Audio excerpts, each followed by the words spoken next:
நித்யானந்தம். ஜீவன் முக்தியிலிருந்து பிரபஞ்சத்தையே மாற்றி அமைக்கலாம்.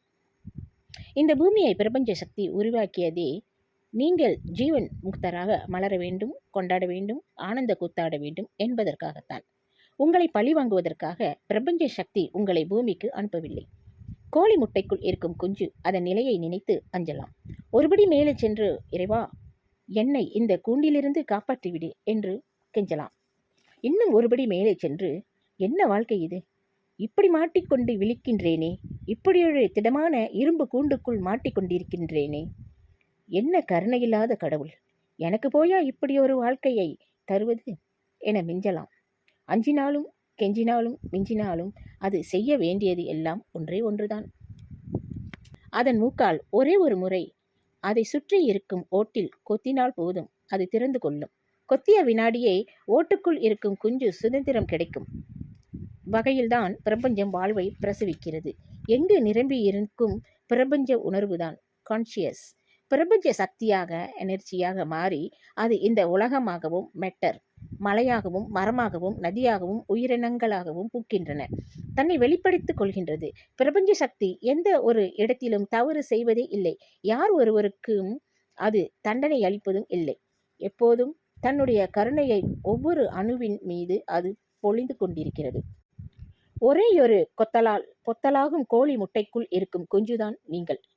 மெல்லிய முட்டையோட்டை இரும்பு சுவராய் நினைத்து அஞ்சும் குஞ்சு போலதான் பக்குவமடையாத மனித மனமும் சில நேரங்களில் அஞ்சும், சில நேரங்களில் கெஞ்சும், பல நேரங்களில் அது மிஞ்சக்கூட செய்யும். முட்டைக்குள் இருக்கும் கோழி குஞ்சு அதன் வாழ்வை எதிர்நோக்கும் வரையில், அதனை எதிராளியாக நினைக்கும் வகையில் முட்டைக்குள்ளேயேதான் சிறை இருக்கும். எதிர்த்தால் சிறை, எதிர்த்தலை விட்டால் அதுவே வாழும் அறை. எதிர்க்கும் குணம் மறைந்து அதை விட்டு வெளியே வருவதற்கான செயல்களை செய்ய ஆரம்பித்தாலே ஞானம் பிறந்துவிடும். சின்ன கதை. ஒரே மலையின் இரு குன்றுகளில் இருந்து எடுக்கப்பட்ட கற்கள் பேசிக்கொண்டன. ஒரு கல் தெய்வ விக்கிரகமாக மக்களின் வழிபாட்டிற்குரிய கல்லாக இருந்தது. இன்னொரு கல் அந்த தெய்வ விக்கிரகத்தையே தொட்டு கும்பிடுவதற்காக மக்கள் ஏறி நிற்கும் படிக்கல்லாக இருந்தது. படிக்கல் தெய்வ கல்லிடம் கேட்டது, இருவருமே ஒரே மலையில்தான் பிறந்தோம், ஒன்றாகவே வாழ்ந்தோம். உன்னைப்பார், எல்லோரும் வணங்குகிறார்கள், வழிபடுகிறார்கள். என்னைப்பார், எல்லோரும் ஏறி மிதிக்கின்றார்கள்.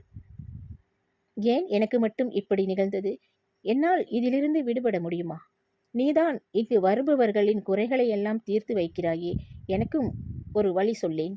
அதற்கு தெய்வத்திடமிருந்தே மிக அழகாய் பதில் வந்தது. இந்த தெய்வ விக்கிரகத்திற்குள் வாசம் செய்யும் கடவுள் பேசுகிறேன்.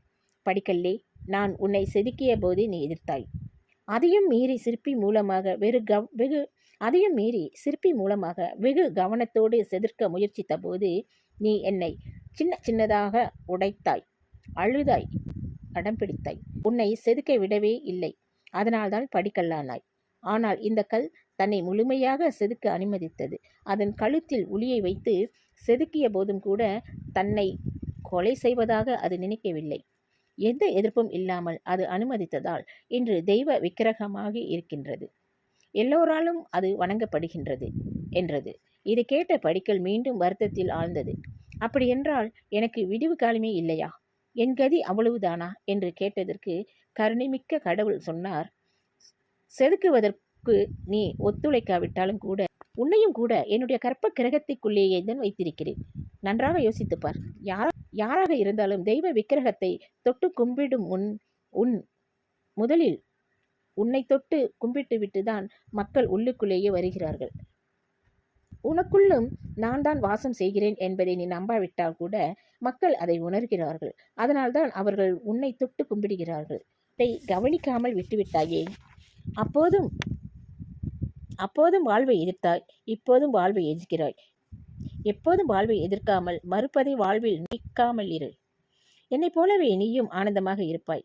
என் தெய்வ விக்கிரகம் என்னை போலவே நீயும் ஆனந்தமாய் இருப்பாய் என தெய்வ விக்கிரகம் சொல்லி முடித்ததில் இருந்த உண்மை படிக்கல்லுக்கு புரிந்தது. நன்றியுணர்வில் கல்லும் கரைந்தது என அந்த இனிய கதை முடிகின்றது. கருத்தாலும் மிக்க கதை இது. வாழ்வையும் எதிர்க்காமல், நம்மையும் மறுக்காமல் அதனோடு இணைந்து வாழ ஆரம்பித்தால் பூமி கிரகத்தை கடவுள் உருவாக்கியது எதற்கு? அதில் நாம் தோன்றியது எதற்கு என்னும் உண்மைகள் அனுபவமாகும். வாழ்வு ஆனந்த கூத்து நிறைந்த ஜீவன் முக்த வாழ்வாகும். உங்களையே மாற்றிக்கொள்ளுங்கள். பிரபஞ்சம் அந்த வினாடியை உங்களை நோக்கிய தன் அணுகுமுறையை மாற்றிக்கொள்ளும். வாழ்க்கையே காரணம் இல்லாத மங்களத்தன்மை. என்ன நடந்தாலும் வாழ்க்கை ஒரு காரணமில்லாத மங்களத்தன்மை என்பதை புரிந்து கொள்ளுங்கள். எதிர்க்காமல் ஏற்றுக்கொள்ளும் நிலைதான் மங்களத்தன்மை. நன்றி. நித்யானந்தம். மீண்டும் மற்றும் ஒரு இனிமையான கட்டுரையில் உங்களை சந்திக்கின்றேன். வணக்கம்.